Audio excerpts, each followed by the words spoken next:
Magluto na naman tayo ng ating supalicious mga langga. Ayan, so nag-prepare ako ng ating soup for tonight. Ayan, meron akong dry octopus,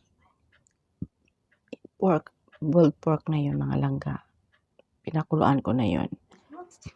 Meron tayong carrots at saka lotus, mung beans, peanuts, tsaka sweet dates. Ayan mga langga, yun yung mga needs natin sa ating supalicious for tonight.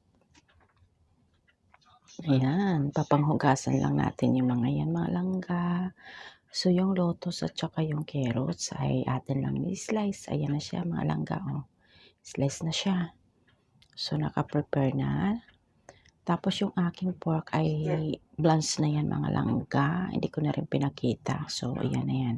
Naka-blanch na siya para mabilis lang yung ating video. Kasi para ano na siya, shortcut na lang siya mga langga. So, hugasan natin yung ating dry octopus. Ayan.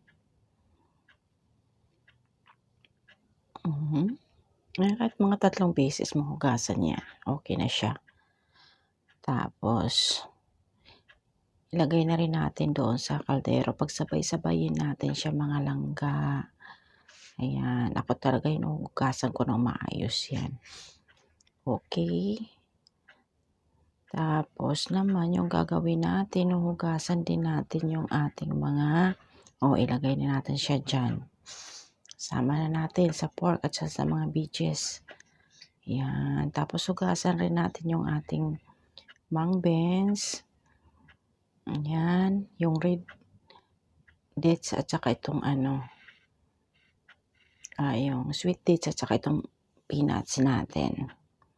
Yan. Pagsabay-sabayin na natin mga langga. At saka meron pala, naglagay pala ako dyan ng slice of ginger. Ayan. Okay mga langga. Ayan na siya. Sabay-sabay na sila. Tapos papakuluan mo sila ako pinapakuluan ko sila ng 2 oras. Kasi yung soup na to ay long soup. Long soup ang tawag dito. So ayan, lagyan natin ng tubig.